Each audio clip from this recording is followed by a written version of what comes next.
parent F. Yeah. Okay. And designate Lauren White as a member of this committee for the purposes of quorum. The clerk will call the roll. Nate Feeney, Here. Tom Hubbard, Here. and Lauren White. Here. All right. At this point, I am now opening the Crestwood Acres Neighborhood Reconstruction Project public hearing. Do you want to ask if there's who's in the audience? You can find out. Is there any member in the or is there any individual on Zoom that has a question for this committee? Well, There's a comment section. So you that'd be later under the comments. Oh, my apologies. test the voting questions and answers. Okay. Is there any anyone that desiring to provide testimony for this reconstruction project? So I think you can ask your questions now or Later in the, later. And but if anybody had anything they wanted to ask now, you could do it or wait until. you'll ask again, right? Right. Yeah. Okay. Hearing none, Director Wodolski, would you like to give a brief? Do you need to do the hearing? Like, Well, he didn't have a gavel. oh, okay. Do you want to do the reading of it? Yeah, hang on. Go ahead. You, if you want to read it. The property to be assessed. Please take notice that the governing body of the Village of Weston, Wisconsin has declared its intention to exercise its police power in accordance with state statute 66.0703 to levy special assessments upon property within the following described assessment districts for benefits conferred upon the property by the installation of driveway aprons. The property to be assessed lies within the following described assessment districts. All properties with frontage on East Everest Avenue between Robin Street and Tower Ridge Place, Kirk Street, Robin Street, Douglas Lane, Randy J. Street, and Rodney Street. The village engineers report Oh, sorry. showing proposed plans and specifications, estimated cost of improvements, and proposed assessments is on file in the municipal clerk's offices and may be inspected there during any business day between the hours of 8 a.m. and 4:30 p.m. You are further notified that the governing body of the Village of Weston, Wisconsin will hear all interested persons or their agents or attorneys concerning matters contained in the preliminary resolution authorizing the assessments and in the above described report at 6 p.m. on the 28th day of April 2021 at the following location: Dales Weston Lanes, 5902 Schofield Avenue, Weston, 54476. All objections will be considered at this hearing, and thereafter, the amount of the assessments will be finally determined. Published 4/14/2021 by Sherry Weinkauf, Clerk, Village of Weston. All right, thank you. Thank you. So I guess the next step is the review of the project and the special assessment report. Excuse me, sir. Would you introduce yourself? Oh, sorry. I am Michael Wodolski, the Director of Public Works for the Village of Weston. Okay. Thank you. Yep, sorry. So, sorry, trying to do three things at once here. That's right. Just wait till you get up. Highlight some windows open.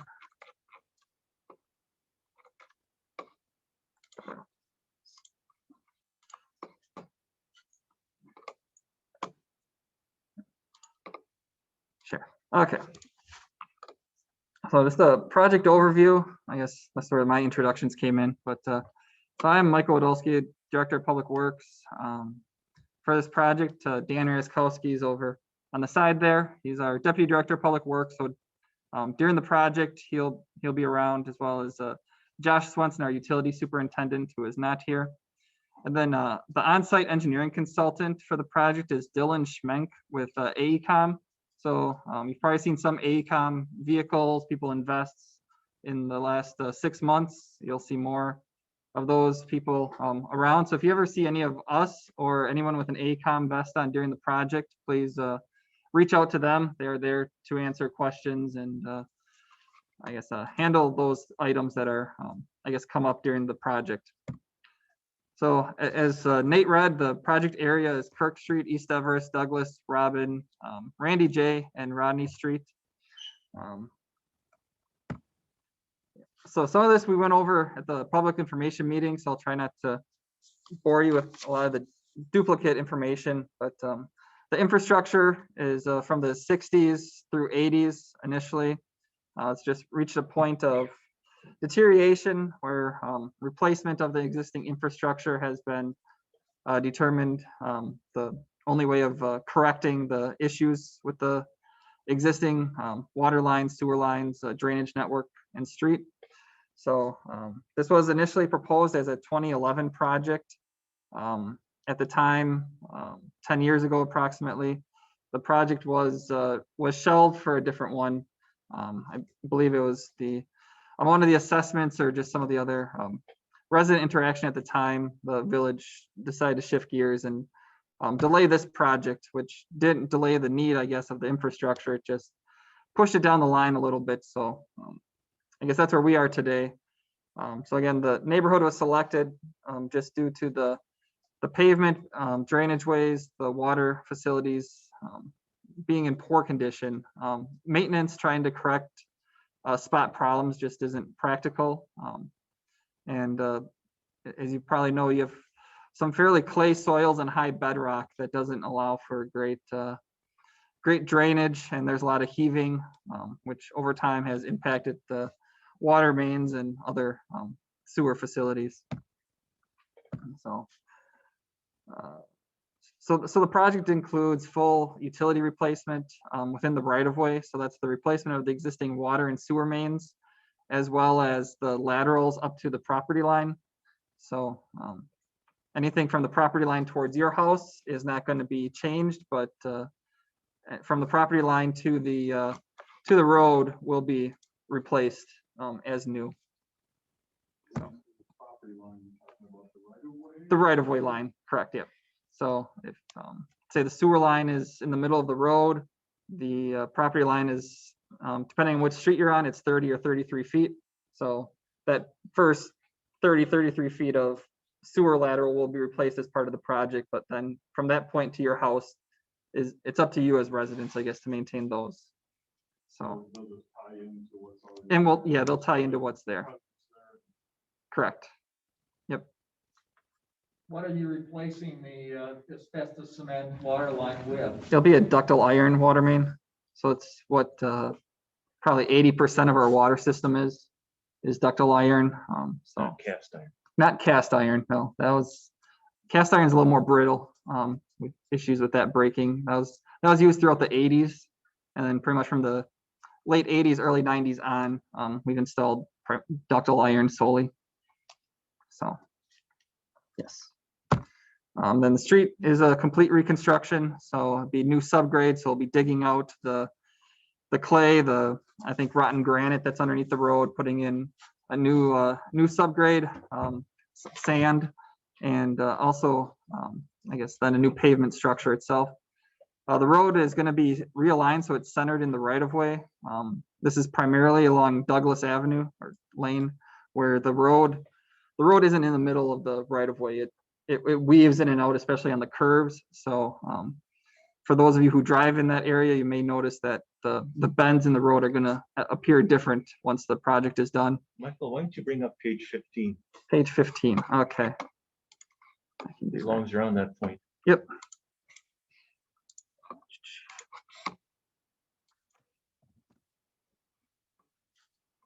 It's also on those drawings there. Yeah. So I guess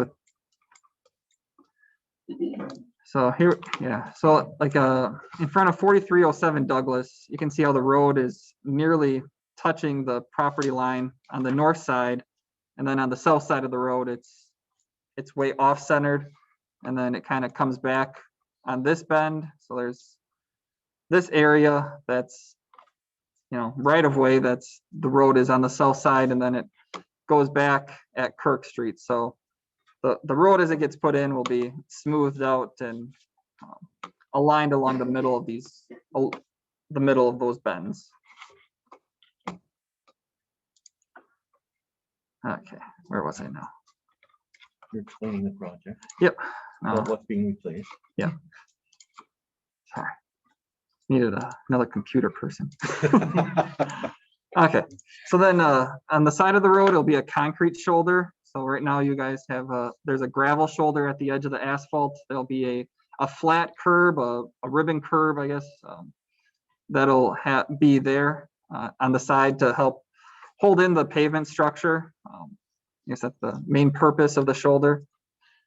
And then the drainage ways will still use ditches. There'll be storm sewers along the project route. So on the uphill side of your driveway, there'll be a storm inlet installed, and all driveway culverts will be removed. So, so as the water drains down the ditch line, it'll go into a storm drain and then piped away.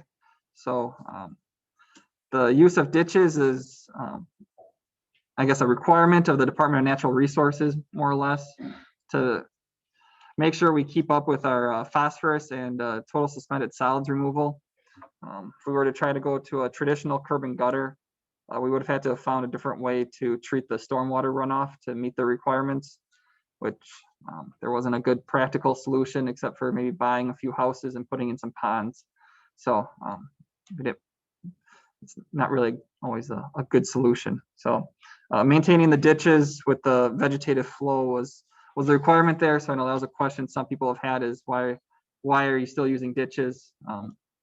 I guess the environmental requirements of the project really didn't allow for a different option.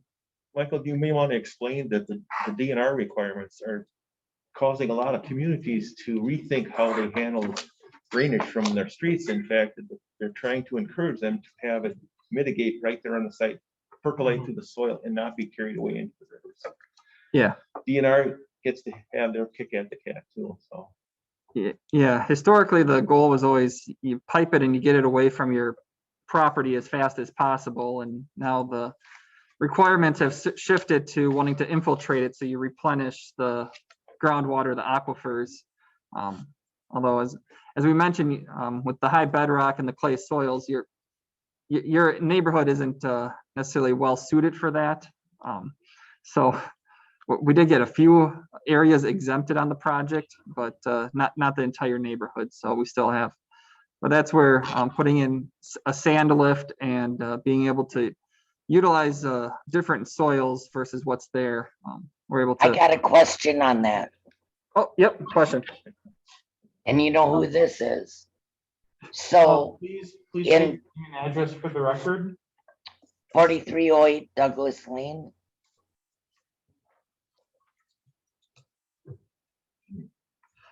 And then your name, Shelley.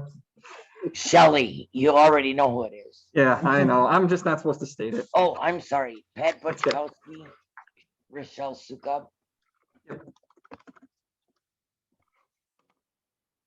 Uh-oh, what'd I do? can you hear us?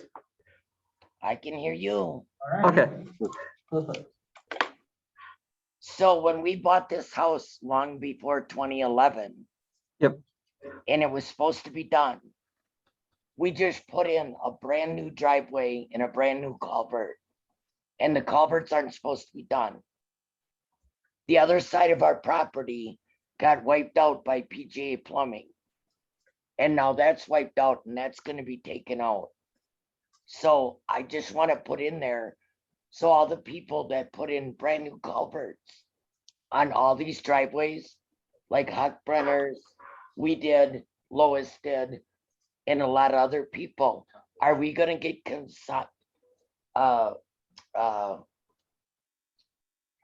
reimbursement for that?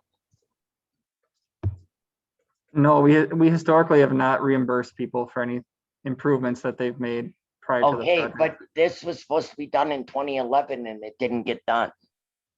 So it wasn't our fault you put the pedestrian bridge in with Rothschilds.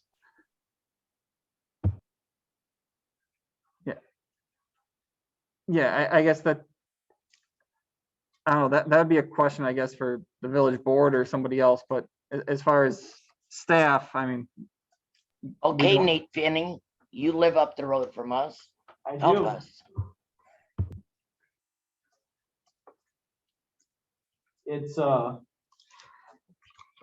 It's very unfortunate. I don't think that or that a majority of the board will support an action like that. I'm very sympathetic to your situation, and I know that there was a lot of frustration and is a lot of frustration on the current state of the roads.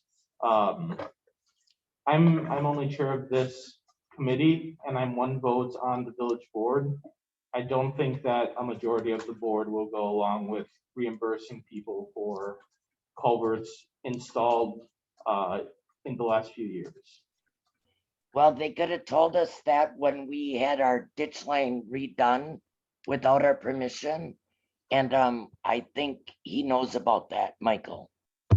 Yep.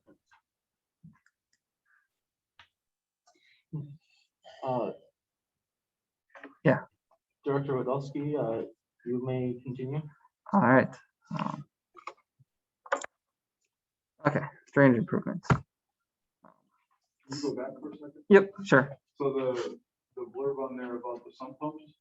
Yeah, so I guess people that have sump pumps, if you're able to get them out towards the ditch line, you know, I guess, and if, especially if they run frequently, let us know and we can work with the contractor on coordinating that so that you could have an outlet for those.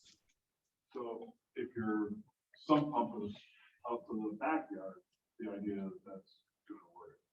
Yeah, so it may not help there, but I know there are some situations where just with how things are graded out there, there's street runoff that ends up making its way into the backyards. So this reconstruction should help, if not, it should vastly reduce, if not completely eliminate water from getting from the road into the backyards. And it also keep. That's primarily north of Douglas, right? Yeah, I guess you typically between Douglas and East Jelnik is where that occurs.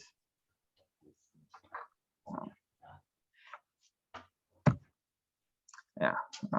So I guess this was a little graphic just to show this was a project that's not quite complete yet, but water draining off the road, and then it'll go into the ditch towards a little storm drain inside in the ditch line. That's by the Weston Elementary School. Yeah, so this one's over by Weston Elementary School. So there's still some seeding and ditch restoration to do there. Idea what the edge of the road looks like. It's not what you think about as a traditional curb and gutter. Yeah, so it's just a flat section of concrete on the side of the road. So I have again, a question, Mike. yep, go for it. You say there's a lot of high bedrock there. Is there going to be any blasting, or don't you know yet? We're not anticipating any blasting. The water main and sewer main are both going to be laid in the existing trench. So there shouldn't be any need for any new blasting. Because I know that we have had projects in the past in the village where we have had to blast because there's no way we could get storm sewer, water and sewer low enough to keep it from freezing in the winter time. So that's the only way around, and Yeah. it's rather interesting when it happens. Yep. Yeah. So I guess with that being said, since the water main is being laid in its existing trench, there will be a temporary water service set up during the project. So probably about a week or so before they start replacing the water main.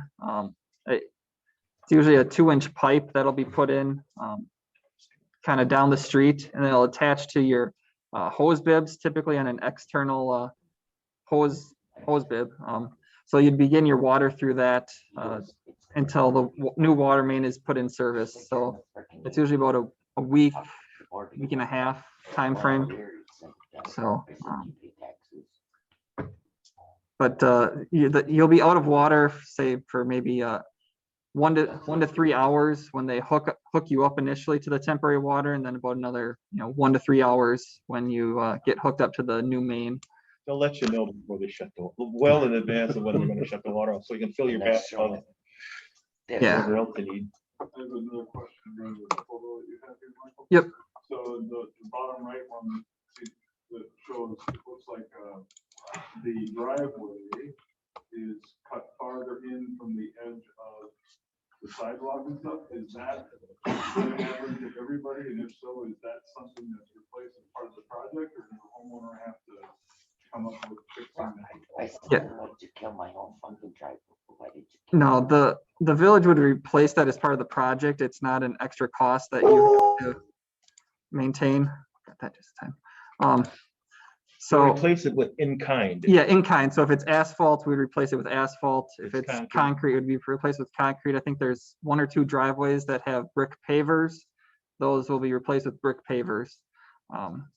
So We won't have to do anything to our driveway, wherever it's cut away. It's gonna be- yep, wherever it's cut, yeah, and if you happen to have a crack somewhere, we try to match it as best as possible. So I guess we don't, the goal isn't to make it look silly.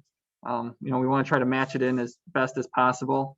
What are the options? So let's say that, I'm just making a number up, 3 feet farther into the driveway from the edge of the project. You have a big crack in your driveway in the asphalt that's 25 years old. Is there an option to be able to say, hey, can we cut out that extra 3 or 4 feet if I pay for the extra pavement to have that done or not? Yeah, as we've typically asked residents in that case to work it out with the asphalt paving company. It's been my knowledge and experience that we've had neighborhoods where we've done this, and it's a great time for people to, if they never had a driveway and they got brought in grant for a driveway, because the paving company is gonna be there. Not that it's gonna cost you a heck of a lot less, but their transportation fees are less, and they will. All you gotta do is talk and say, I'm thinking about replacing my driveway. By the way, blacktop is pretty expensive. It's almost as expensive as concrete. Depends. So those things you can work out with the company. It's been my experience in dealing, even before I was on the village board, that pavers are pretty accommodating because it's business for them and they're right there. So Yeah, I mean, they might. Do we know prior to that who's Yes, doing so it? American Asphalt is the asphalt paving company on this project. So, And whoever would be on site for engineering Yep. should have all the contact information. They can get that to you, I would assume. yeah, so that's where if you, like I said, you see the guy with the AECOM vest on or, might email me, call me, we can get you that contact information, so. The concrete work, I believe, is SD Ellenbecker. They're out of Athens. And the general contractor is Switlick and Sons, but they're also out of Athens. because it's a government project, it has to be awarded to the low bidder. And once the bid is out, we're prohibited from doing any negotiating, which is one of those quirks of government and municipal projects. The low bidder gets it unless there's something really drastic about the low bidder, and then you better have really good evidence about that. Because it's lowest responsible. Yeah, Correct. Yep. You're correct, Nate. Thank you. And this is about as local as we can get for these sort of projects. So Athens is significantly closer than Milwaukee, and we'll take that every time. yeah, and that's just where the company is based out of. I mean, the employees come from all over central Wisconsin. And I gotta ask a question. Oh. How long do you think this project is gonna last? so the projected start time looks to be possibly as early as May 10th, with the project wrapping up around the end of September, weather permitting. I'll jump to that part of this. Scott. So the contractor has initially indicated that they would be starting on Kirk Street. That's the lowest point at Kirk and East Jelnik. So it follows the sanitary sewer flow.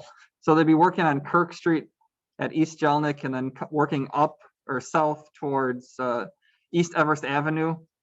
So then they probably get East Everest Avenue after Kirk Street, and then likely Robin, and then Douglas from Robin over to Kirk. And then after that, they would, it would make sense for them to sequentially move to like Randy J and then Rodney.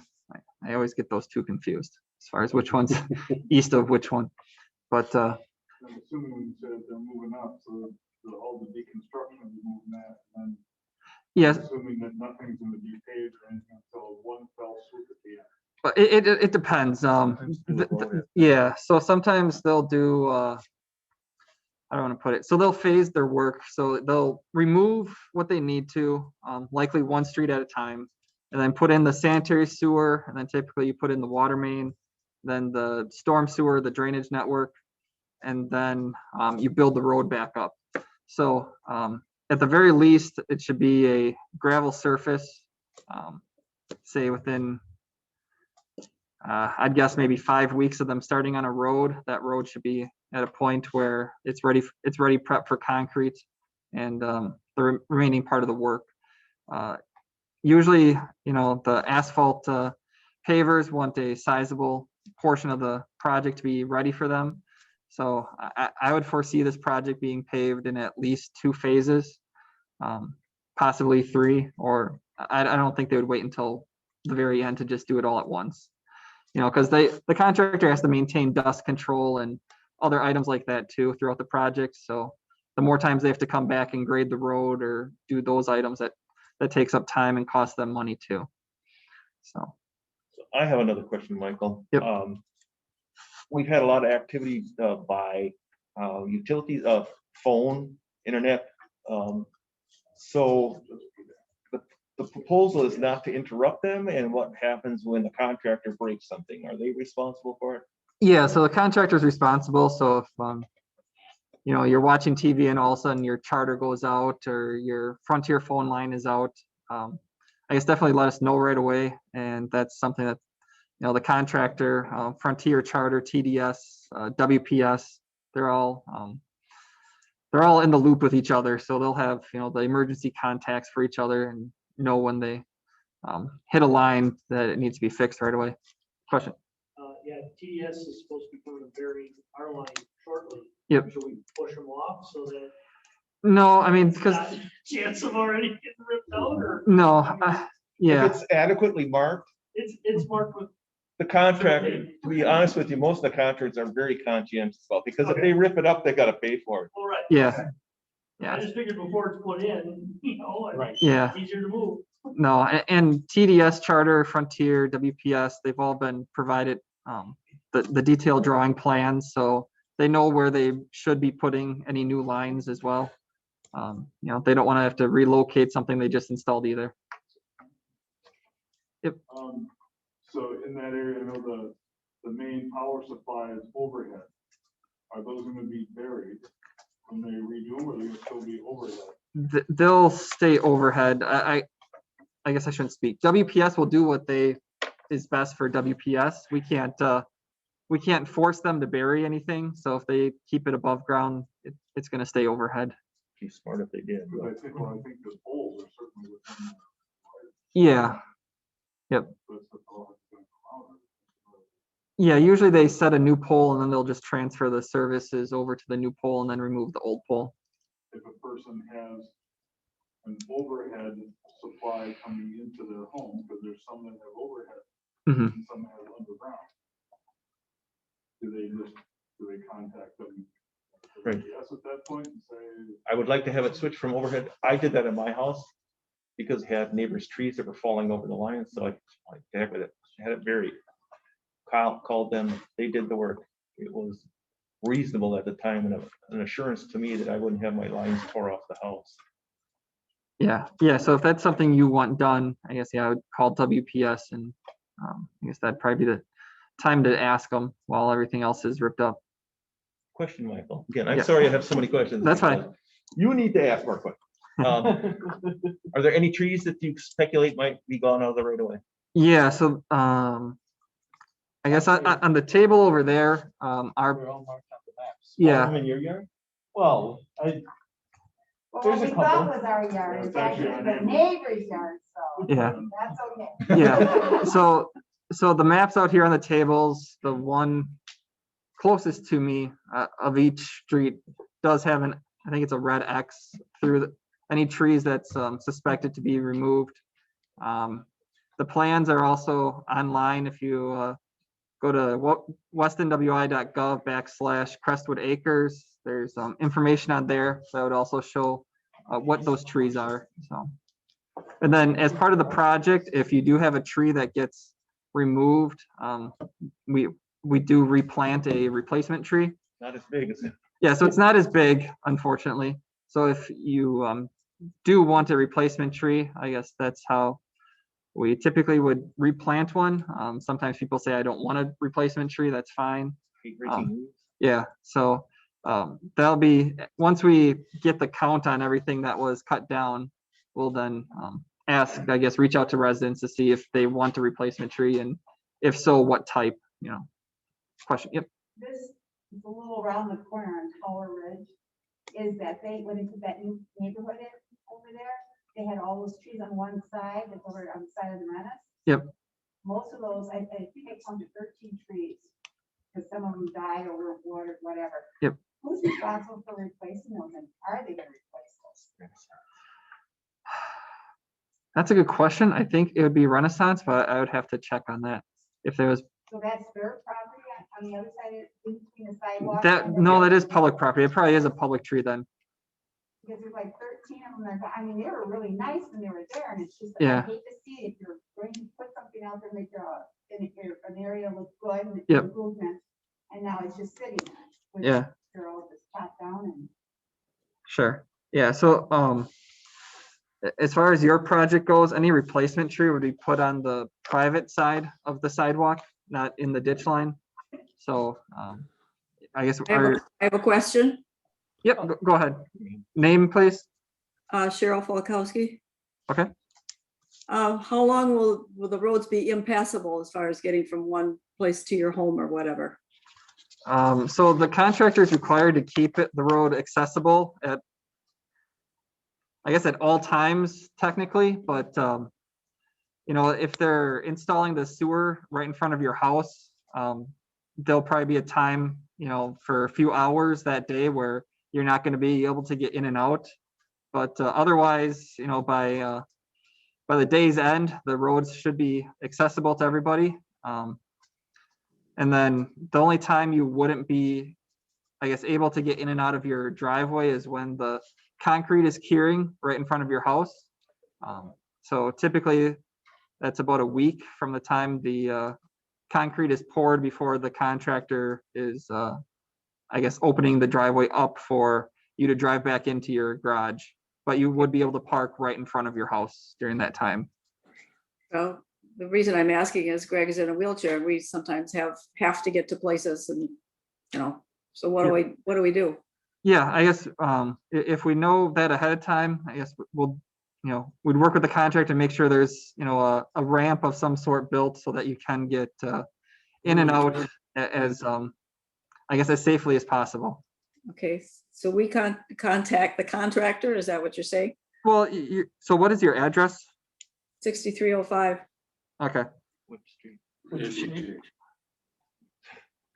Randy J. Okay. Right. Yep. Okay.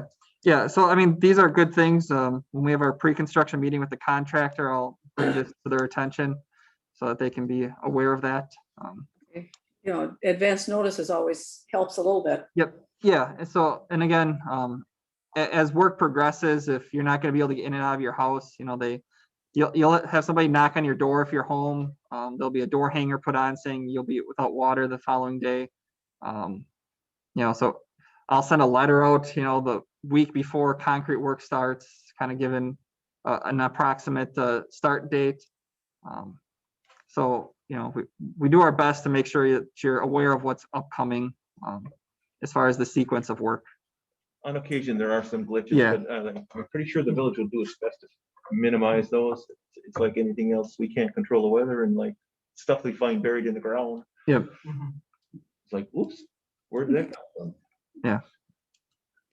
Oh, we can always go check in at the hotel. That's true too. It's almost, you know. And send you the bill. Yeah, I Yes, have a sir. couple questions if possible. Sure, name, please.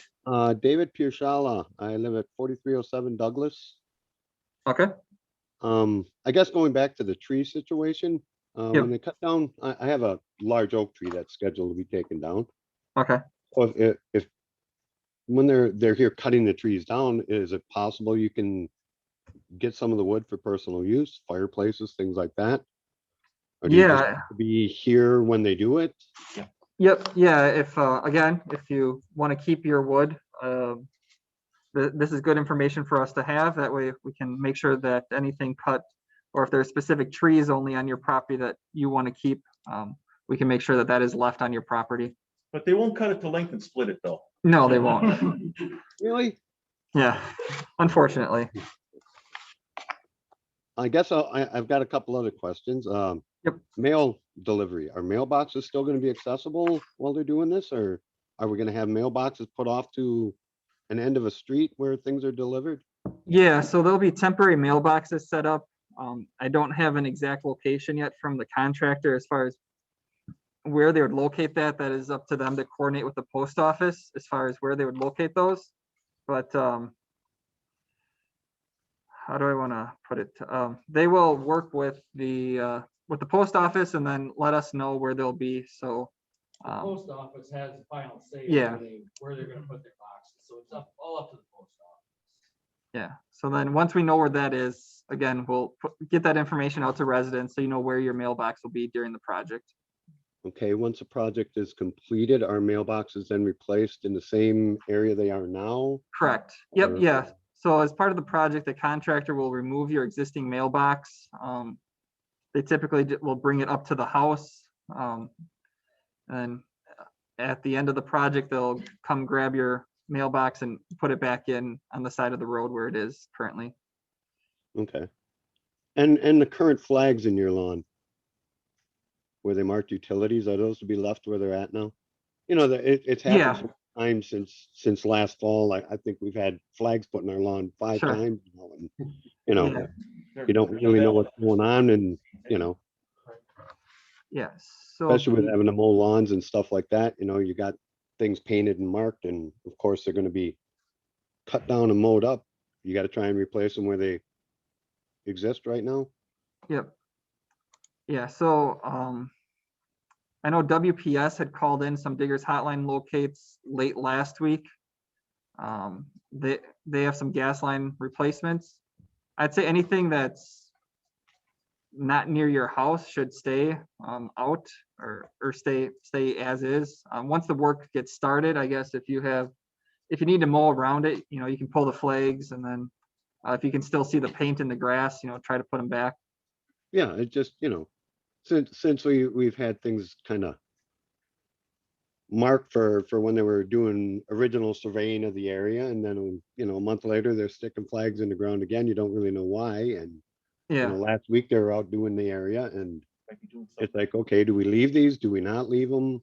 yeah. I mean, between Are they supposed WPS to and stay out there now? TDS, yeah, between WPS and TDS, I know both of them have been calling in a lot of locates this spring. So I know now the ones that are out there are basically water lines and sewer line markings, that the Yep. guys are out end of last week in the area. I think it was Weston, Yeah, so Village of Weston people that were out here doing that stuff, so. so we'd be marking our lines just to make sure they're not hit by the other companies doing their work. Okay, just so people know to leave them where they're at now that the project is gonna be starting in a matter of weeks, you know? Yep. Okay. Correct. All right, thank you. Yep, you're welcome. Question over in the front row. You alluded previously to this road construction in the Weston school area. Yep. Other than the soil conditions, this will be similar to what they have in Weston school area. As far as a final product, yeah, it should be pretty similar. Okay, thank you. Not as flat. Yeah, not as flat. You have a little more terrain. You're on a little bit more of a grade on most speed. We're talking about Timber Avenue, that's just to the east, right? This is, South timber something. yeah, I mean, Arrow and I think technically this is probably Sunset, but yeah, that area. The 3 streets after the grade school heading east. Okay. 3 streets, right? 4. 4. And if you would go down to the Misty Pines subdivision, which is south of Ross Avenue and west of Birch, it's kind of the same concept as far as the flat curbs and the ditches in there. And that was done by a private developer, was it not, Misty Pines? Correct. Yeah, Misty Pines was the developer for the subdivision. Used to be a Christmas tree plantation. Mhm. Oh my God, you remember? You're not that young. No, I just have a thorough command of utterly useless information. Oh, likewise.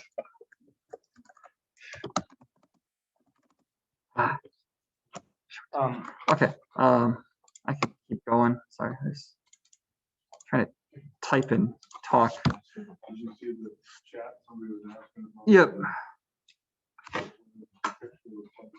Yeah, I guess so that's what I was trying to type to.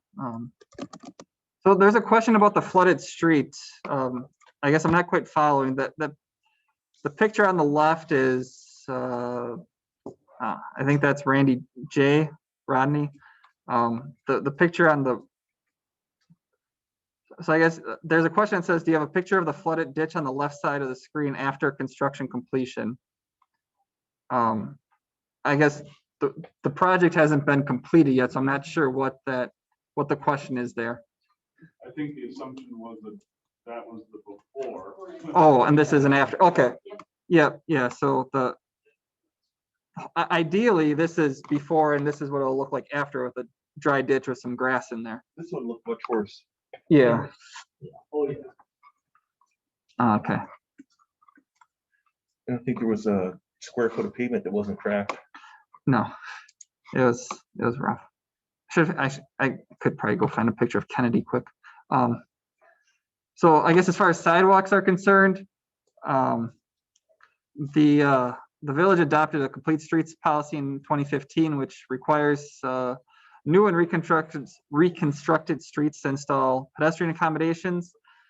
This neighborhood, due to the single family small lot zoning, the code does call for sidewalk to be installed on both sides of the road.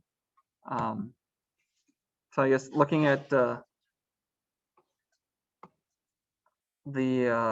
overall picture of the road currently is grass with a ditch, some shoulder, asphalt pavement, and then mirrored on the other side. So the proposed section would be, your private property up to then a concrete sidewalk, the ditch section again, within that concrete shoulder and asphalt pavement.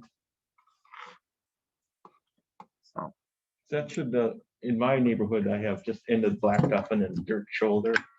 So I really enjoy when the plows come in early spring and they plow about this much of the shoulder up onto my lawn. And it's great. It's not actually my lawn, but I'm responsible for it. But this kind of road construction stops that. yeah, and especially around corners, radiuses. I know there's several of them where people will cut the corner and pretty soon it's not a 2-foot shoulder anymore. It's a 6 to 8 foot shoulder. So Big mud puddle in the middle. yeah, so this will, I guess, clean that up as well, where will be, I guess, the road will stay where it's supposed to. It won't shift at every corner. So am I reading it right that from the edge of the concrete shoulder to the beginning of the sidewalk is going to be somewhere between 8 and 11 feet wide? Yeah, so on the 30-foot right-of-way streets, it would be 9 feet in here. On the 33-foot wide street, it would be about 11 and a half. The road in the middle is 33 feet. You didn't bring your pointer, did you, Michael? It's in my bag somewhere. Rodney has 33 feet. Everything else is, is 60. So 30 from the center line. So if we want to know where yard means, it's 30 feet. Correct. I got mine here somewhere. Too slow. Okay. Yep. Violating the 7 feet. So it'd be 9. Correct. Yep. All right. So again, the maps on the side here on the website, the green areas here are the driveway aprons. I know some of you have contacted me that have multiple driveways or have elected not to have the extra driveway apron put in. So part of the, yeah, so if you remove an extra driveway, your assessment would go down. The assessment was based on what's actually installed. So yeah, so I know you have two in there. So Based on the square foot. is it not? yeah, so it's based on the actual square footage. Yeah. Yeah, so if you do want the second driveway removed, let us know and we'll make sure it's just not installed. Okay. And then yeah, so I didn't update the full plan set, but yeah, That's for your second garage that you're gonna build. yeah, You're supplying that, right? No. yeah. They So didn't supply the one I built, so. Oh, okay. We will So have can to we- provide moral support. Oh, well, my father's there for that, so. yeah, So we can drive across our lawn to get to our outbuilding. yeah, I guess we can try to work with if you have a need, we can work on the plan. I know we did that with a couple where if in the Weston, in the project that's finishing up this spring here, if people had a garage that they access, once in the spring to get their boat out and once in the fall to put their boat away, the ditch is shallower where they can drive through it and get to the back without a permanent driveway. But Oh, what is it with the sidewalks? Do we have to have them on both sides of the road? so currently, yes, the requirement is sidewalk is to be installed on both sides of the road. Okay, and if you have 4 cars and your driveway gets shortened and you only have 2 cars, is Weston gonna let everybody park on the roads?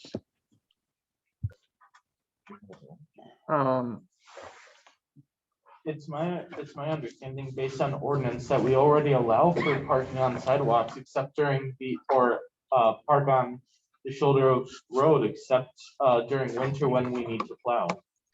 Okay, but if there's 4 cars and you guys are plowing and there's only room for 2 cars, what do you do with your other cars? Even odd. Yeah, so our winter parking rules are even even days you'd park on the even side of the road, odd days you'd park on the odd side of the road, so that we don't make it so you can't park it all on the street unless there's a snow emergency, which happens, maybe 4 or 5 times a winter. Hopefully none next year. Yeah, hopefully We're not. just worrying about the people on the corner of Camp Phillips and Douglas. Cause you come around that corner and you almost smack them every time. Sure. So they park on the street all the time, or? Well, they have a short driveway, and a couple cars in the driveway, but Okay, Yeah, you can, technically you can park anywhere that's off the right of way and not on, you're not supposed to park on the sidewalk, the apron or anything that's in the right of way proper. I always bring to mind is, okay, don't you have a 2-car garage? Most homes do around here. And I realize that most people use them for storage, which is understandable because I used to do that until I got off my keister and built another garage. But not everybody has the wherewithal, the means to do that. Yeah. So, okay, regarding the 2 sidewalks, yep, and this is admittedly like third hand, because I heard from somebody who heard from somebody that was told.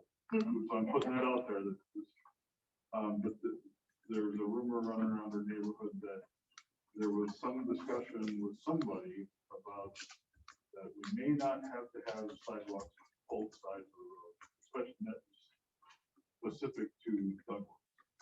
So is that conversation been had by anybody regarding industry or? no, I mean, our sidewalk, I know the ordinance. yeah, and the sidewalk ordinance, it's a hot topic whenever there's a street reconstructed or a new subdivision coming into play in the village.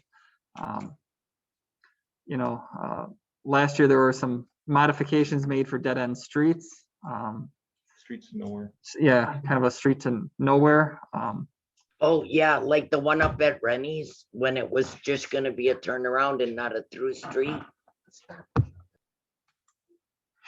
So, Michael, I think that brings up an issue you may want to talk about as far as the assessment goes, how that's changed over the years.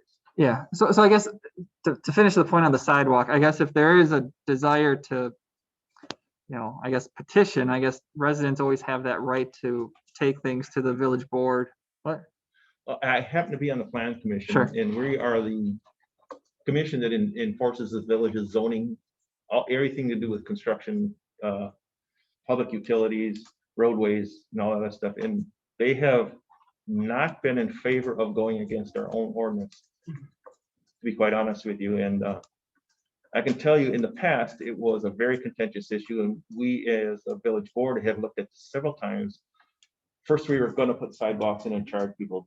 And now it's changed. So we put sidewalks in both sides, but don't charge. So I can tell you that when I started here, I planned for having a road construction. And I was hoping someday that they reconstruct my street so I could have a sidewalk. Saved up the money. But as we all know, nobody wants to shovel sidewalks. I don't particularly care for it. I don't care for shoveling my driveway, but I don't have a young son at home that I can force to do it. You don't. Shame on you. He has the toys. Well, I can tell you that I do the neighbor's driveway, the other neighbor's driveway, and my driveway. And I know our other neighbor does across the street. And we all do each other's driveways. Sounds like you have a good neighborhood. Well, we do, but it's a 3 block by 3 block subdivision. And I counted this last month. We've had the same people, only a couple people from Holiday Inn that walk down the street with their dogs. We don't need sidewalks. It's stupid to put sidewalks in an old subdivision that has no money in it. There's no tax base for it. None. I'd like to get in here if I can. My name is Beth Flory. I'm at 4207 Douglas Lane. I feel very strongly that anybody that I've talked to up here does not want sidewalks. And I agree with Shelley. We do have a good neighborhood and we do help, and I'm old enough that I shouldn't be doing other people's sidewalks, but I do sometimes just because. But I do not want to, I live on a corner and I will have to pay somebody to do that because I can't do that all in one day. I would prefer that we do not have sidewalks. I think we're very safe up here. And the lots, I'm far enough off the road that it wouldn't really bother me as far as the aesthetics.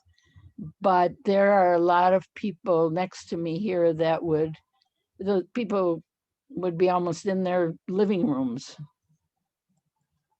That's my piece for the day. Thanks for listening. Thank you for your comment. And Thank you, Beth. And there was one of our residents who volunteered to help out with the sidewalk. So Beth, Josh Lesage, I'll help you. Yep, Josh Lesage volunteered to help you out. I do have another public comment that was emailed to Director Wadowski that desired a conversation about the sidewalks, and this has certainly been a robust conversation going all the way back to last year. And since we're on the subject, if anyone has any concerns about the sidewalk specifically, I think we should take a few minutes now just to address those questions. Or if they've been answered already. Or if they've been answered.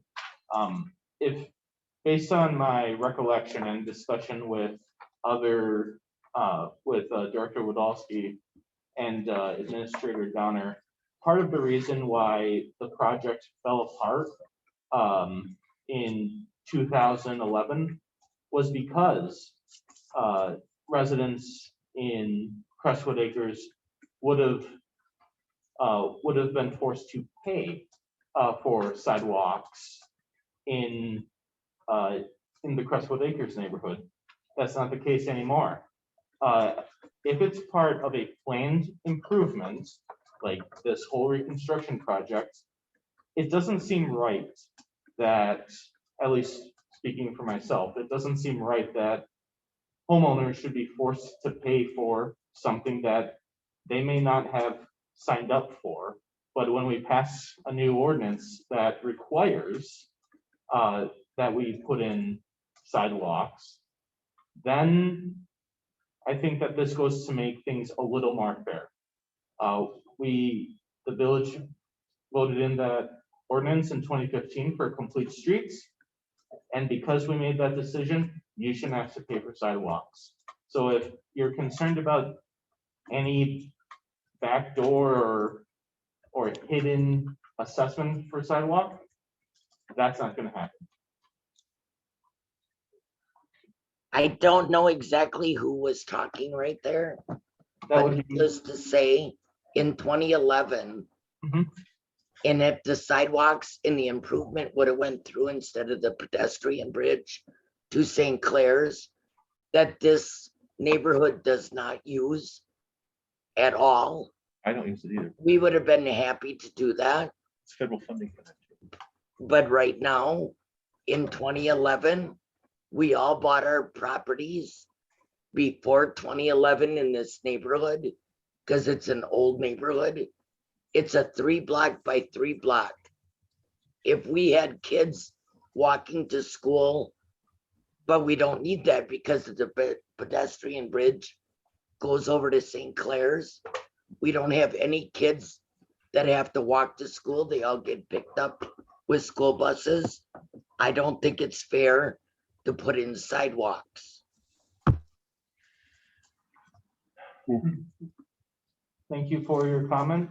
We did have a few, and any citizen is free to come before the village board and ask for a waiver for sidewalks. Our meetings are the third Monday of every month at the Municipal Center at 6 o'clock. I'll just say that in the one or two instances that people came specifically to request that we take out sidewalks, unanimously the board voted down waiving sidewalks. So that's the recent precedent. And if you do desire to come before the board, you are more than welcome to. This is your community and your voice matters. Is this Nate? It is. It is. So you don't pay any taxes, your parents do. That's true. And I also have neighbors that are like surrogate grandparents to me. And going and trying to make this work and get the improvements that have been needed for 25 years, that this has not been something that I've taken lightly. Well, And Nate, really? You want medical marijuana too and recreational marijuana? Really? and that's how the border, that's not germane to the subject at hand. Right. Unless there's an account, you can close the hearing. We have. Well, discussion. I didn't quite get all the way actually to the Well, part. Speak up, Michael. So, so I guess the special assessment overview, Nate touched on this a little bit. Historically, a project of this magnitude would have been about a $7,000 assessment. About a couple months ago, when we had the public information meeting, I said the average assessment would likely be about $1,600. Actually going through the report,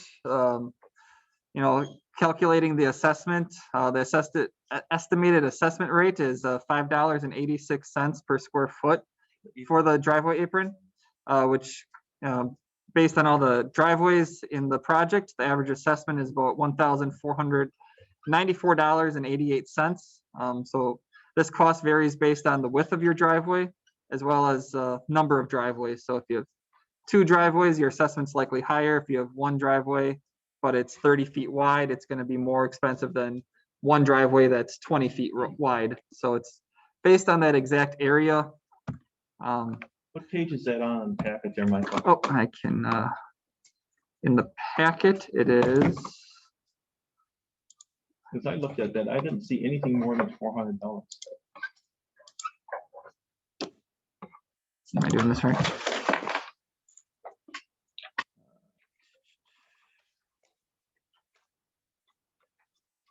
It'd be 400 square feet probably. Yeah. Oh, okay, yes, sorry. Yeah. I misread. Yep. Yeah, so so the special assessment report is online.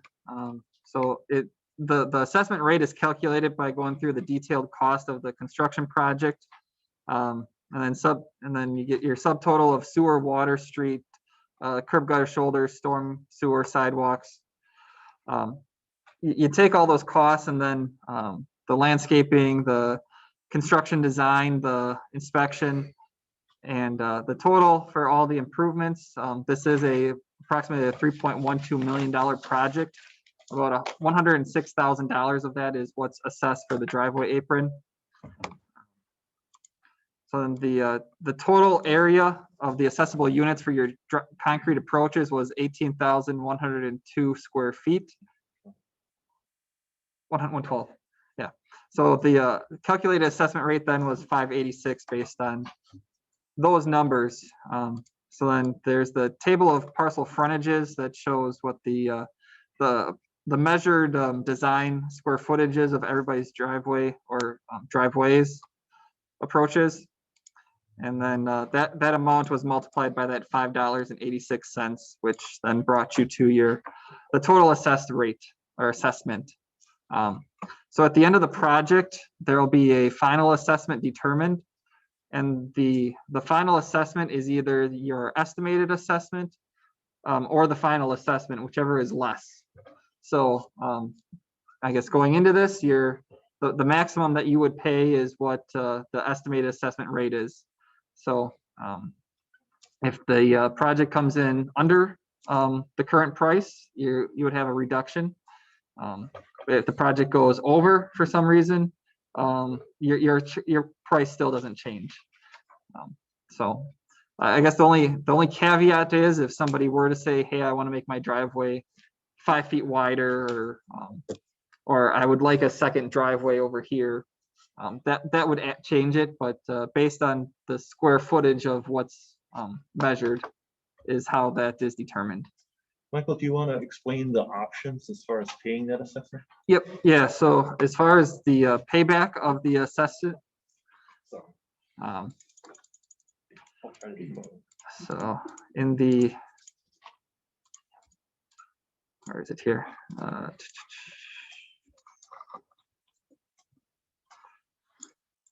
Where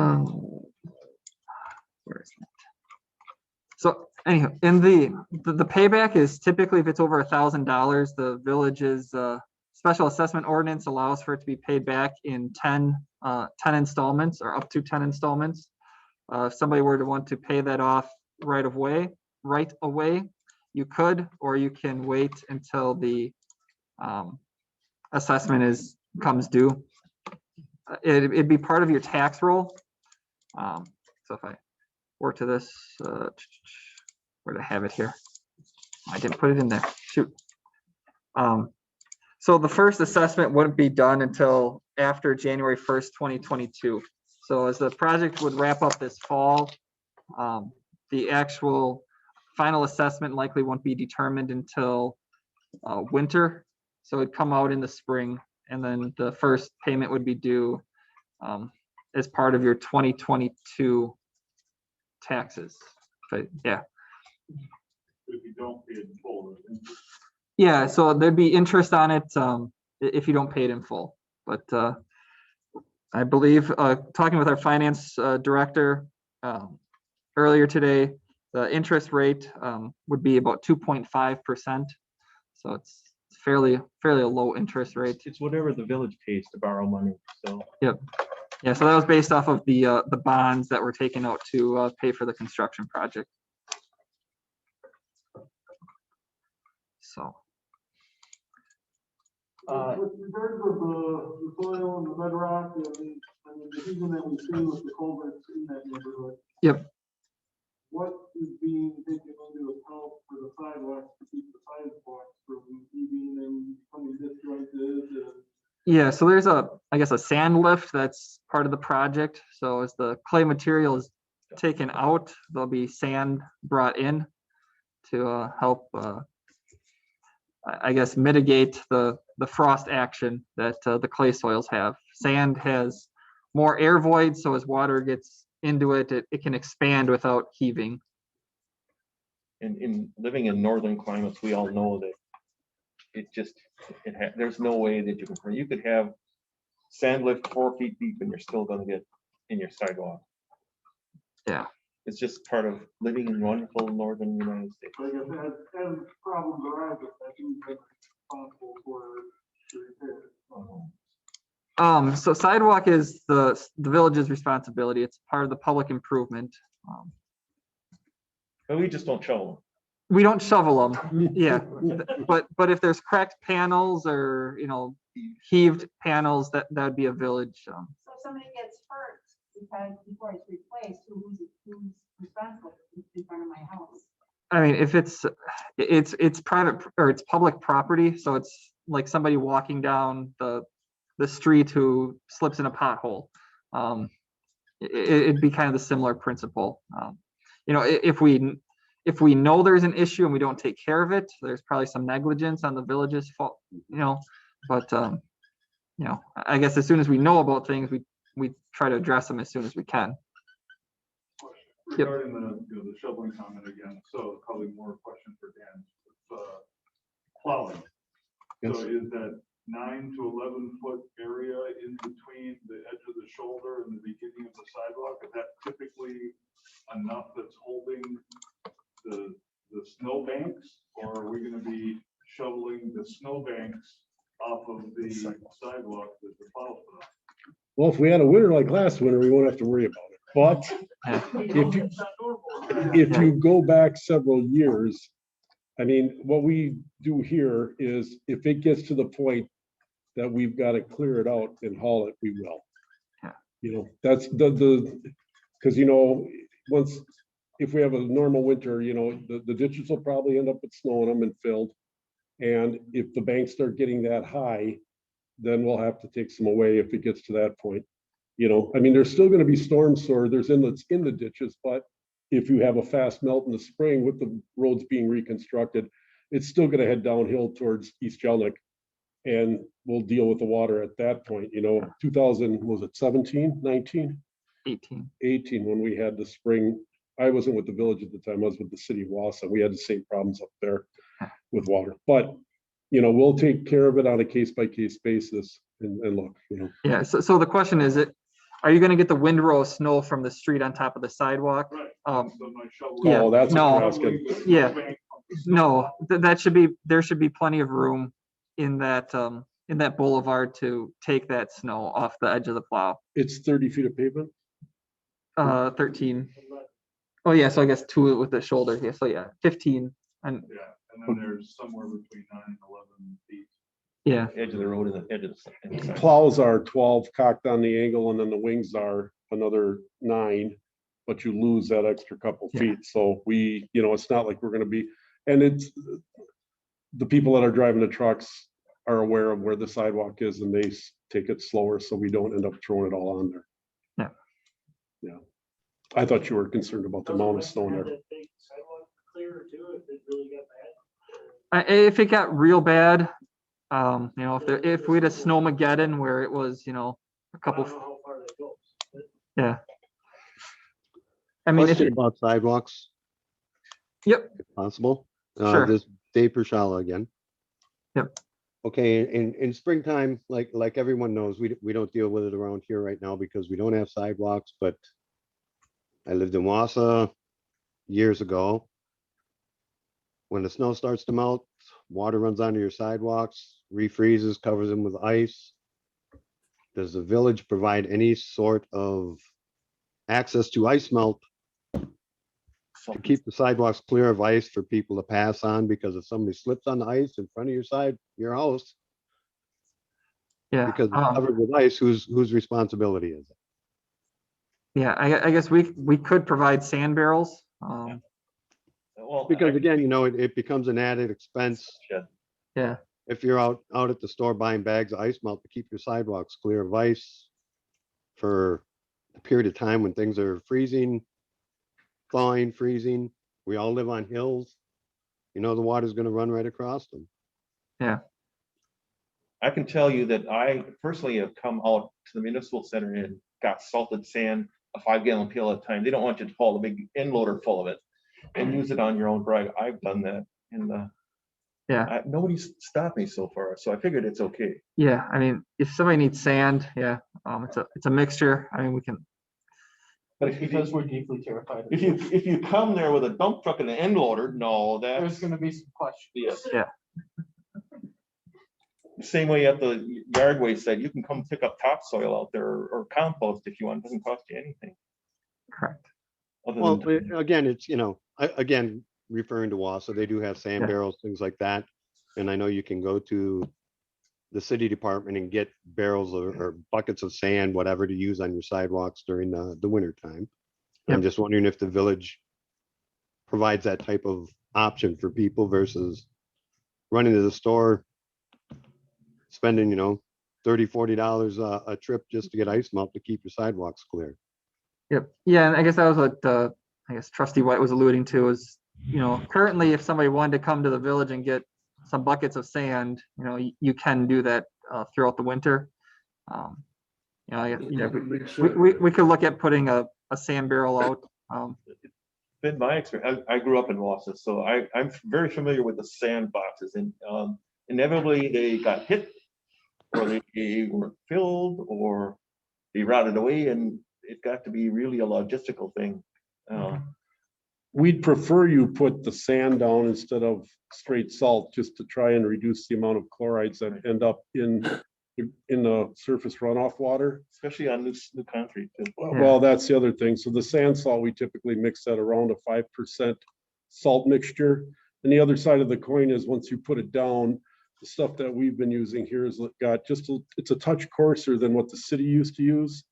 So if you put some down, you're still going to have some traction there, and go that route. So. Okay, thank you. Yep. Are there any other questions or comments before we close the public hearing? I have one more question. Go ahead. What are we doing about fire hydrants in the subdivision?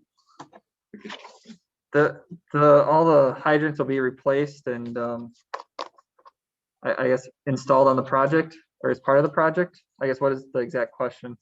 Okay, because the one on the corner of Douglas and Randy J is inoperable, so. Yep, yeah, that's one of the reasons for the project is we have water valves that don't operate and hydrants that don't work. So we'll be replacing all of those items.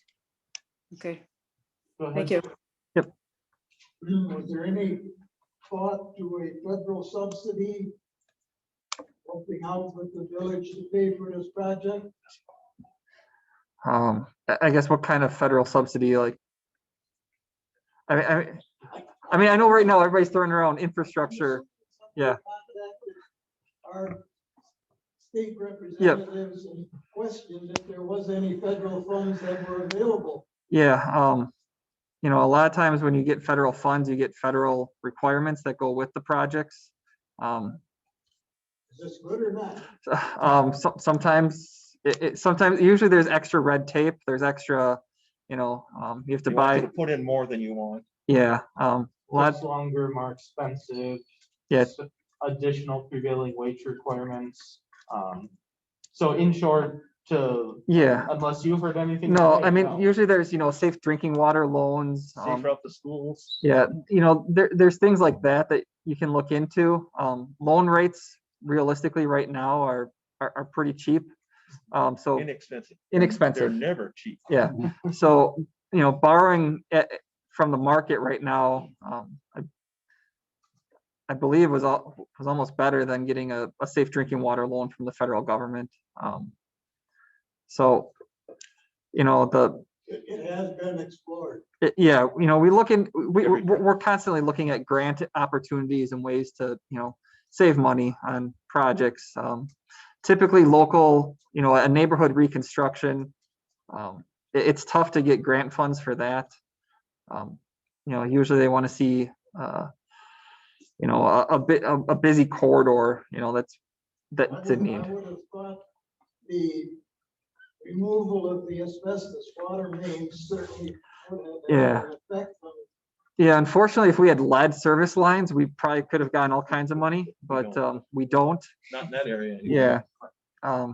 Any house usually was built 75 and before, is that correct?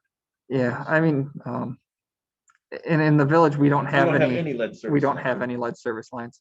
So, and that's really you have the asbestos water main. we do, yeah. But the push of the federal government right now is really getting all lead service lines out of service. So essentially, if you don't have lead service lines, I'm not sure they're really prioritizing your project right now. And we are, as a village, every project that we have, we are eliminating, yes, it's called transite pipe from the ground. In fact, if the conditions of that, some places, they won't let you take it out of the ground. You have to leave it in place because it's considered hazardous material. I don't know if that's a situation we have in the village or not. So on this one, there is a certified hazmat company that will be handling the pipe when it's removed. So, yeah. That's the other reason I want the street replaced in front of them. Yeah. Who is the general contractor on the job? The general contractor is Switlick and Sons. So. They're going to do the digging and this concrete? Yeah, the concrete will be SD Ellenbecker is their sub. American Asphalt is the asphalt contractor. And more specifically to your question about the state legislature, I have some friends that work for various legislators in Madison, and it's widely expected that Speaker Voss is going to push for a budget that cuts local aid again. So that's a frustrating part. We'll see what he and Governor Evers can iron out, but specifically to the state legislature, that's what the word on the street is. Is there for the second time, are there any other questions or comments? Third? Okay, go ahead. Yep, I am. Do you have anything to say, Tom? No. I am closing the special assessments public hearing. Is there any discussion on matters discussed on this public hearing by the committee? Okay, none. Director Wodolski, you are hereby directed to bring the authorizing resolution to the Public Utilities Committee for the main meeting so that it can be discussed and voted on. Mr. Chairman, would you like that as a formal motion? Sure. Okay, I'll move to proceed with the Crestwood Acres neighborhood reconstruction project forwarded to the village board. Okay. As designed. There is a motion by White. Is there a second? I'll second. Second by Hubbard. All those in favor, please signify by saying aye. Aye. Any opposed? Any abstentions? Motion carries 3-0-0. Future items. Next, the next Public Works meeting is Monday, May 10th at 4:30 p.m. And the one after that is Monday, June 12th at 4:30 p.m., both of which will be at the Municipal Center. It is not here, so there is no remarks from the administrator, remarks from staff, clerk, the clerk? Nope. Okay. Deputy Director Skowski, Nope. Director Podolsky? I guess my only comment is for those in the audience and those on Zoom, all of the public works meetings, the village board meetings, are also on Zoom. So if you want to attend any of those or listen in on those, the links are on the agendas that can be found on the village's website. Or if you contact the village hall, they'll get you that information as well. They're also video, so you can Yeah. watch as well as listen to it. It's not very entertaining. Yeah. Michael, I'm on the Zoom also, and my vote was aye. Okay. Motion trustee Whiteman. Identify. Thank you, Mr. Zagami. Mr. Zagami is still technically a member of Public Works until the new board starts on May 1st. Remarks from committee members, Mr. Zagami, None, thank you. Mr. Hubbard, Mr. White. Nothing. Thank you, Chairman Feeney. Hopefully we'll see a lot more of you. Thank you. And for me, thank you all of you for coming out. This is your neighborhood and your village, your voice matters.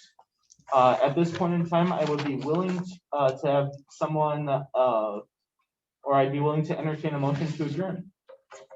I move to adjourn. Motion by White, is there a second? Second. Second by Hubbard. All those in favor, please signify by saying aye. Aye. Aye. Any opposed? Motion carries 4-0-0.